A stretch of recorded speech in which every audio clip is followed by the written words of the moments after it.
our hormones, our energy, your digestion, they rise and fall at predictable times. We have a rhythm. We have a sleep rhythm. We have a hormone rhythm. We have a menstrual cycle. Everything works in rhythms and cycles in our body. And so when you work with that rhythm, mornings stop feeling like a fight. It's not about doing more. It's just about doing things at the time your body is actually designed for them. So our bodies thrive on routines and structure, and dysregulation causes dis-ease in the body or disease in the body. I'm Radhi Devlukia, and on my podcast, A Really Good Cry, we embrace the real, the messy, and the beautiful, providing a space for raw, unfiltered conversations that celebrate vulnerability and allow you to tune in to learn, connect, and find comfort together. Hey everyone, welcome back to this week's episode of A Really Good Cry, where we try to get really honest about our emotions, our health, our healing, and all the habits that can change our lives, or at least we can try, you know? I really hope your day so far has been so wonderful. And if it hasn't, I hope that this episode makes it a little bit better. I actually got a DM yesterday from someone asking me to do an episode on how to become a morning person. I have to admit, I am one of those really annoying morning people. I absolutely love my mornings. I'm that person who, from the moment I open my eyes, I'm awake. I have gone from 0 to 100 in energy. There is no in between. I don't have let me just wake up and no, I am like eyes open, ready to roll into my day. And I'm very excited to do it. So yeah, I am one of those people that you probably really dislike if you're listening to this episode because you're trying to become a morning person and can't understand people like me. But you will, because I am my best self in the morning. It is honestly my favorite time of day. And so when I read that message, a mission was created in my mind because I want everybody to feel how I feel in the morning. I want you all to have that incredible morning energy. I want you all to feel the brilliance of the morning sun and the energy that comes with it. So it became my personal mission to help whoever struggles with being a morning person. Even if it's just waking up a little bit earlier, not at the time I wake up, but just a little bit earlier so that you get the joy that I have felt all these years for your mornings. And so what I thought I'd do is I'd share some of the things that I have done and that I now do that have helped me maintain being a morning person, that really helped me to want to wake up in the morning and have that energy. And so I actually have to start off by shouting out my mum here. Shout out to my mama, because I got it from my mama. I really did. She is a huge part of why I am a morning person. And I can't say I appreciated it when I was younger. When I say she was a militant human, she was militant in discipline about our mornings. And she actually got that from her dad. She always speaks about how my granddad would say, you can't sleep. It would be in a different language, in Gujarati. But he would say, you should not be sleeping once the sun is awake. He did not believe that you should be sleeping after the sun has risen. And the thing is, now that I've studied Ayurveda and understood nature and how these different things affect our body, he was onto something, and so was my mum. I did not appreciate it when I was younger, especially when I'd had a late night out and I'd hear her walking up the stairs to my room and I'd jump out of bed because I didn't want her to know that I was still sleeping at like 10 a.m. But I have to say, it has definitely primed my body and my mind to help create this routine of early rising that I've come to truly, deeply appreciate. And no amount of late night outs or partying would ever be able to fulfill me the way that my mornings do. So thanks, Mama. You always come to appreciate the things later in life that you absolutely despised when you were younger.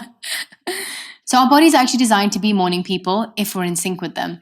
At night, our brain actually produces melatonin, which is the hormone that makes us feel sleepy. And in the morning, melatonin naturally drops. And around 30 to 45 minutes after we wake up, our body gives us what's called this cortisol awakening response. Now, cortisol gets this bad reputation as the stress hormone, but in this context, it's actually a good thing. It is what makes us feel alert and ready to roll into the day. So if we're consistent and regular with our sleep schedule, mornings actually become the time when our body is wired to feel the most fresh, clear, and energized. I recommend that if you end up having a full night's sleep and you're still feeling tired in the morning, that could be a sign that there is something going on in the body. So whether it is a lack of deficiencies, it could be something as simple as that. Or whether it's the quality or quantity of sleep you're getting. You might be getting the right amount, but are you getting as deep sleep as you need to? And so you have to start thinking about your sleep hygiene in this too, because obviously I can tell you all these tips and tricks on how to be a morning person. But if fundamentally you're not getting the right amount of sleep, it can be really difficult to wake up feeling energized. And so really work on your sleep. I think sleep is one of the pillars of good health in every single science and every single health system to exist. Sleep is a fundamental part of being able to have healthy immune system, to be able to wake up feeling energized, to be able to have motivation in the day. And so it's a really important area that we have to focus on to help get us better sleep. And just want to add that taking sleeping pills is not a way to do that.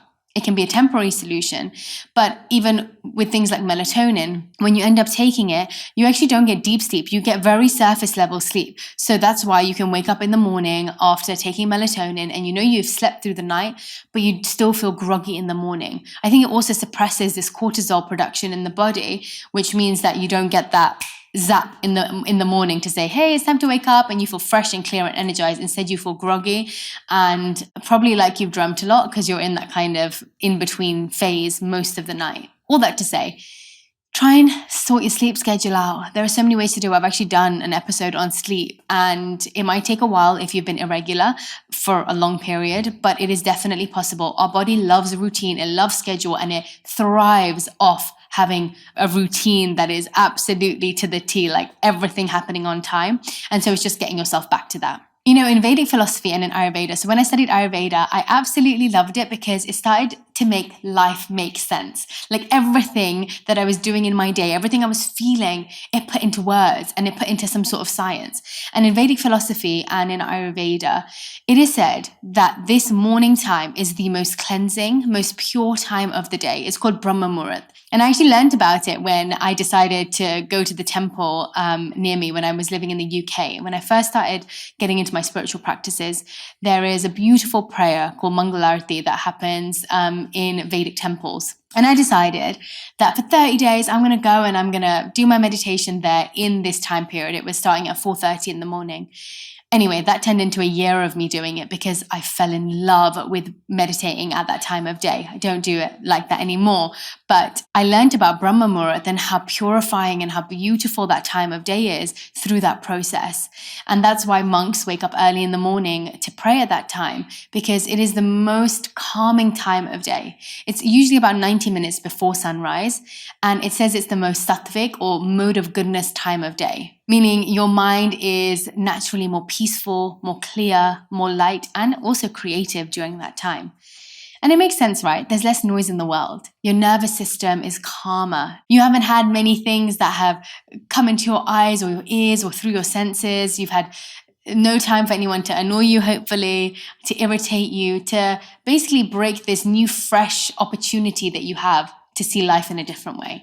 And so using this period, this time of when you first wake up to set the tone for the rest of your day, what a blessing. You get to be in control of that rather than waking up in a rush and going straight into your day where other people have time to affect it. So there's less heaviness and overstimulation during this time, which is why the yogis and the sages woke up during this time to meditate, because the atmosphere around us supports this deeper focus and connection. You also get the cooling energy and the calming energy from the moon that's still around before the sun rises, and the sun brings this go, go, go energy, and it fuels us to want to get up and do things. And so in Ayurveda, it also has this cycle, and it talks about the different energies that govern different times of the day.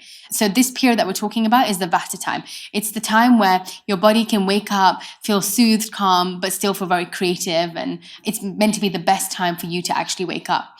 If you wake up after sunrise, sometimes you can end up feeling even groggier. Ayurveda says that you're more likely to wake up in a kapha time. Kapha is like this heavy, sluggish energy that is brought about when you wake up during this time period.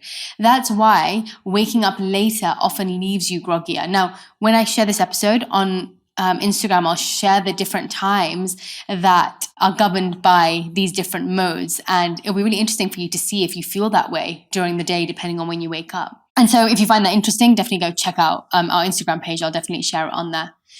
Now, I think one of the biggest mindset shifts is realizing that becoming a morning person is not about forcing yourself to be productive before sunrise. It's really about alignment. It's not about how much you can get done before sunrise.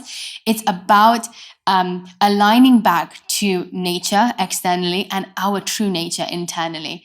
Actually, in Ayurveda, it talks about how we end up being out of alignment as soon as our body is out of alignment with nature. For example, when it's winter and the sun rises late, well, actually, our body probably needs a little bit more sleep then. And so the sun rises a little bit later and the sun goes down earlier, which means we should be sleeping a little bit longer. Nature is telling us this. The animals do this. The animals go into hibernation during that time. Whereas in summer, the sun rises early. We have a little bit more energy. The sun is giving to us so much. So as soon as we come out of alignment with nature is usually when we feel not at our best. And so every time you're confused about what your body should be doing, look out in nature and it will probably tell you that that's what you should be doing. And our bodies already have these natural rhythms, our hormones, our energy, your digestion, they rise and fall at predictable times. We have a rhythm. We have a sleep rhythm. We have a hormone rhythm. We have a menstrual cycle. Everything works in rhythms and cycles in our body. And so when you work with that rhythm, mornings stop feeling like a fight. It's not about doing more. It's just about doing things at the time your body is actually designed for them. So our bodies thrive on routines and structure, and dysregulation causes dis-ease in the body or disease in the body. And that's really what Ayurveda says. As soon as we come out of alignment or we become irregular, it causes dis-ease and disease in the body. So having anchors in the day that create regularity and routine is so important. Your body and your mind need to know and need to be trained to know what's coming when, so that it's not an anxiety of the unknown all the time. We are predictable people. We don't like things being a surprise. It's such an interesting thing because when I started becoming more disciplined in my life, I used to have people saying, God, don't you feel so restricted? Listen, people, that is the biggest myth. From my experience, having discipline in my life has created so much more freedom than I've ever had. Actually, I've been reading this book called Discipline is Destiny by Ryan Holiday. And he says discipline is not deprivation. It actually brings rewards. And it's freedom because you are not being controlled by your mind or your emotions or your senses. You are in control of what you do. And true greatness is being in control of yourself when everything else is out of control. That's what building a morning rhythm can do. It gives you calm ground to stand on. It allows you to build up your patience, your tolerance, your whatever it is you are trying to build in the morning, whatever it is you want for yourself. It gives you this time to be able to do that so that when you go into this chaotic world, you have a little bubble around you that you've created to protect yourself from it. So let's talk about what's stopping you from having the best morning of your life. If you have a regular sleep-wake cycle, we've spoken about this already, get it sorted. If your body never knows what to expect, how is it supposed to get into a routine? That's not a cycle, is it? No. So here are 10 things you can do to become the morning person you want to be.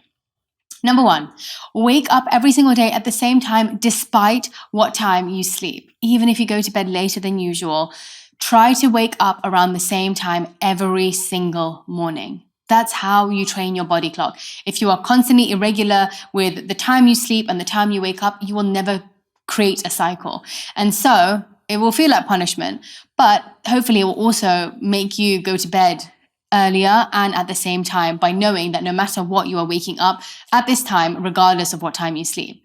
And so your body starts to create this clock and this cycle and learns when to release the right hormones to help you sleep, to help you wake up and give you energy. Honestly, the most successful people in the world keep their wake up time within a 30-minute window, even on weekends. And to be honest, having done this for a really long time, I do not even need an alarm clock 90% of the year. Like my body will wake me up by 5:30 every single day, whether I want it to or not. Obviously, when I'm traveling, that can change. When I'm on my period, maybe give or take half an hour if I'm not feeling well. But generally, I can actually count on my body clock to wake me up. I don't even need an alarm to wake me up because of how rhythmic my body has now become. Think of it like training a puppy. The more consistent you are, the quicker it will learn. And look, that might mean you have to make sleep your number one priority, which means you might have to leave places early or not watch that extra episode of, I don't know, Love Island. Look, discipline definitely takes sacrifice, but it is positive sacrifice. It doesn't have to be seen in a negative way. That's really based on your own mindset. If you want to become a morning person and this is what it takes, then maybe sleep has to become your priority. And your late nights and going to parties, going to events and watching stuff may have to take a knock. But I think if you try to do this for 3 months even, you'll notice you won't even want to be staying up that late because your body will be so regular that it desires to be in bed by that time. Next up, no snooze button. Yeah, no second alarms, no third alarms, no fourth alarms, no snoozing. Every time you snooze, you dip back into this fragmented sleep cycle, which leaves you groggier than if you just got up the first time. I'm so sure you've had this sleep where you end up saying, okay, I'm just going to sleep a little bit longer. And then you sleep a little bit longer and you wake up and you feel like absolute shit because your body's gone back into this awful sleep that you get into a deep sleep and then you have to wake up with your alarm. Whereas if your body's already woken up, it's better to just jump out of bed and get your day going. That little bit extra sleep is actually not going to make you feel how you think it will. And that's what you need to remind yourself. Unless you're getting a good 2-3 hours more, the extra 15 minutes, 20 minutes is not going to make a difference. Now, if you're someone who really struggles to get yourself out of bed, you might want to keep your alarm or your phone across the room. It will force you to physically move to turn it off, and it will avoid you pressing snooze and maybe finding yourself back into bed. It will force you to get up. Even if you're going to crawl out of bed, at least you'll be out of it. And then you can crawl yourself to the bathroom, brush your teeth, and get ready for the day. Now, this one may sound really crazy, but I'm telling you, I've done it. I did it for years, and what a difference it made. I actually slept without curtains. I kept all my blinds up, and I really loved falling asleep under the moon, seeing the dark sky, and then waking up to the sun rising. And it was it's so beautiful. Or you keep a little gap in, if you don't want the full thing, keep a little gap to let sunlight in so that it can be less of a shock in the morning, but subtly you can see the sun coming in through your windows. Or lastly, just open your curtains straight away. Expose yourself to natural light as quickly as possible when you wake up. Light is actually one of the most powerful signals for your body. And when light hits your eyes in the morning, that's natural sunlight, not artificial lights in your room. It tells your brain to stop making melatonin. That is your sleep hormone. And to start producing cortisol, which I mentioned earlier, which helps you to feel awake and refreshed in the morning. And so if you sleep with your curtains open, the sunrise can actually wake you up. It actually becomes a really beautiful process. Or if that's not possible, open the curtains straight away, which is the next best thing. It's honestly like flipping your body's internal switch to on as soon as you wake up. When I was going through a period of struggling to wake up as early as I wanted to, instead of using a sound alarm, which would really annoy me, I don't know how people wake up to toot, toot, toot, toot. The thought of it would ruin my whole entire day. I cannot do it. And so I actually, instead of using a sound alarm, I end up using this thing called Hatch, which I put next to me. And it's in the shape of like a little moon. And it gives you like a 30-minute period. You tell it when you want to wake up, and you can decide whether you want it to start gradually waking you up 30 minutes before, 15 minutes before, whatever it is. But slowly, it's like the sunrise, and it plays really gentle music if you want music. But I use just the sunlight part of it as the alarm, and it gradually shines like sun to help wake you up. And it was great. It really subtly woke me up rather than it being a sudden sound that startles you out of your sleep. No one wants that. An alarm feeling like you are being shouted at. Who wants to be a morning person if that's how they're welcomed into it? No one. So gently wake yourself up with a lovely sound or some light that's coming in through your window, or if you get this light alarm. But definitely do not have an aggressive alarm. You're not going to want to wake up if you have an aggressive alarm. Next up, jump out of bed as soon as you wake up. No lazing about, no laying. It just keeps your mind in a sleepy, lazy state, and you're more likely to nod off. And this one, I did not realize how many people still nap during the day. What? No naps. If you're truly exhausted, you can do a 10 to 15 minute power nap. It's fine. But generally, your body should not need to nap during the day. If you're a grown adult and you don't have anything medically wrong with you, it is abnormal to need to nap during the day. So if that is an issue for you regularly, then I highly recommend getting that checked out. But generally avoid napping. And if you know you're going to nap in a specific place, like, sitting on the sofa, in front of the TV, then don't put yourself there during the day. You do not want to steal time from your night's sleep. Protect your nighttime sleep like it is sacred. And so usually if I even feel a little bit tired during the day, I just jump on the treadmill and I walk. And it gives me energy, it gives me the focus that I need again, rather than taking a nap. Try to get outside within 30 minutes of waking up, regardless of whether it's sunny, raining, whatever. Just connect back to nature. Get outside, even if it's cloudy. It's one of the best things you can do for your circadian rhythm is to let whatever natural light is there into your body, into your skin, into your bloodstream. Natural light, even on gloomy days, is 100 times stronger than indoor light. And it helps to reset your body clock, boost your mood, and helps you to sleep better that night. So get outside, even if it's for 10 minutes while you're sipping on your morning tea, get outside and feel the sunshine on you. The secret to waking up well is actually how you fall asleep. So make sure you've got a good sleep environment. Figure out what that looks like for you. What is your wind down routine that tells your body that it's time to shift gears, whether it's dimming the lights, drinking a calming tea, journaling, or even rubbing oil on your feet. That's one of my favorite ones. It just helps to soothe your body. It helps to soothe your whole nervous system just by rubbing a little bit of oil on the base of your feet. And your sleep environment matters too. Is it cool? Is it dark? Is it quiet? I love sleeping in cooler temperatures. So I either always have my windows open or put my AC down to below 70.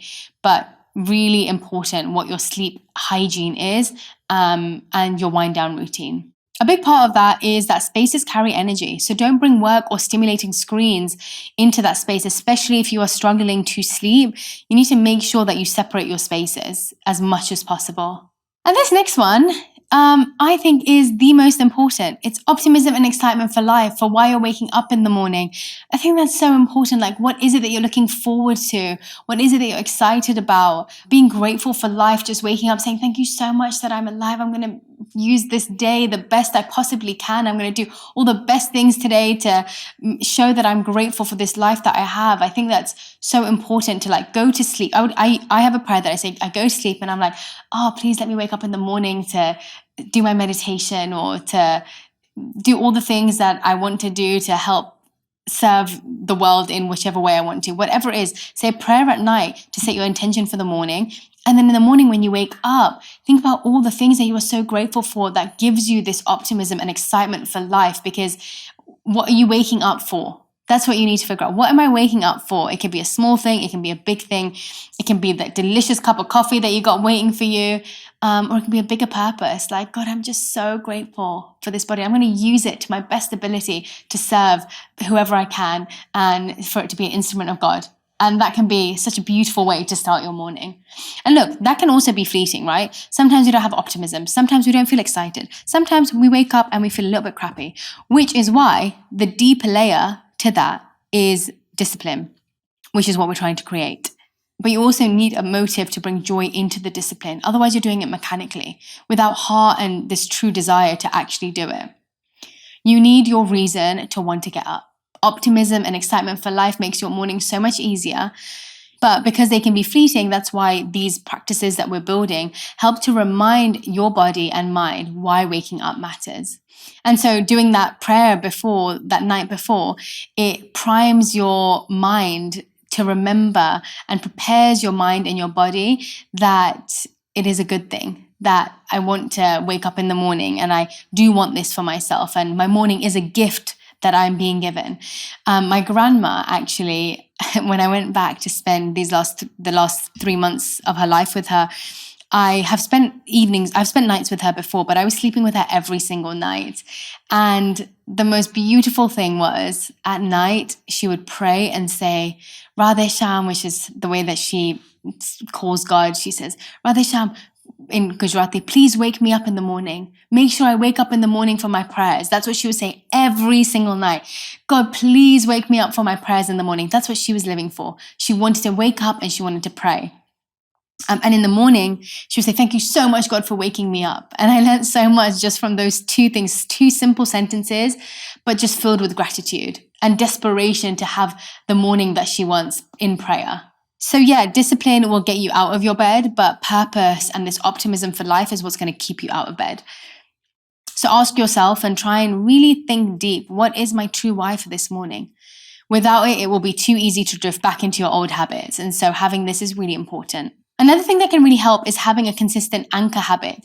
One thing that you do every single morning, no matter what. And so you kind of schedule that in your mind, right? It's like, you know that I have to wake up for this thing, whether it's cooking your breakfast or your lunch and prepping for it, whether it's journaling, whether it's breath work, whether it's writing your to-do list. It's not about what the habit is, it's about the stability that it creates. And so having this anchor makes your morning a little bit more predictable and safe, even if it's just this one thing. And then preparation. One of the most underrated secrets to becoming a morning person is preparation. And I don't just mean laying out your clothes or setting your alarm. I mean preparing your mind, your body, and your environment too. Think of preparation as giving yourself a head start. When you wake up with momentum already in your favor, mornings feel less like a mountain that you have to climb. It's basically like a future self handoff. Every time you prepare the night before, whether that's setting out your workout clothes, soaking your oats, filling up your water bottle, you're kind of leaving your future self a gift. That's how you should see it. It's like it reduces the chances of you not getting up because your mind knows that you've already done prep work for it. So then why would you not end up waking up if I've already done all the preparation that's required for you to have a great morning? It's a way of saying, I've got you covered and I'm investing in you now, future self. I know you're going to be able to wake up in the morning and I'm telling you right now, I believe in you by doing this prep work. Another thing that can really help is reducing your decision fatigue. Mornings can often feel hard, not because we're lazy, but because we wake up to 50 tiny decisions before we've even brushed our teeth. What to wear, what to eat, what to do first. So preparation really removes those decisions. So you don't have to think about all the little things, but you can think about the intention and the mood with which that you want to have the morning. And so get rid of the micro decisions by preparing beforehand. When you prepare in that way, you're not leaving your mornings to chance, you're removing any friction possible, and you're setting your future self up to rise with ease instead of resistance. So, the good thing about all of this is that you now know there is a formula. And if you've not been a morning person for your whole life, please do not expect this to work in a couple of days or even a month. Sometimes regulating your body takes patience and a whole lot of dedication. So yeah, it might not be as easy as you'd hoped. But please know that getting into a sleep schedule and becoming a morning person is so worth anything that you have to sacrifice or go through. It is a deep investment into your health and you will not regret it. I actually have a friend who really struggles with sleep, but keeps giving up or giving into late nights out on the weekend. And of course, if you've been unregulated your whole life, you really have to be prepared to be dedicated and commit to what it takes to get there. You most definitely can do it. It's just whether you are all in or not. And you're going to get out what you get into it. So the more you put into this, the more you will get out and the faster it will happen for you. So I really look forward to you all becoming morning people. We should start a morning people movement. Let's do that. Morning people movement. I think I'm going to start that. I really hope that it's wonderful for you. And I'm sure the process to getting there might not be, but when you start getting the glimpses of feeling excited and happy about your mornings, I guarantee you all the effort that you put in will be forgotten and it will feel absolutely fabulous. Sending you all so much love. I hope you have a wonderful week filled with lots of early mornings. And DM me. Message me. I'd love to hear your experiences if you've tried this before, if it's failed, if you try this and it works. Always nice to hear from you all. Take care and have a wonderful, wonderful week.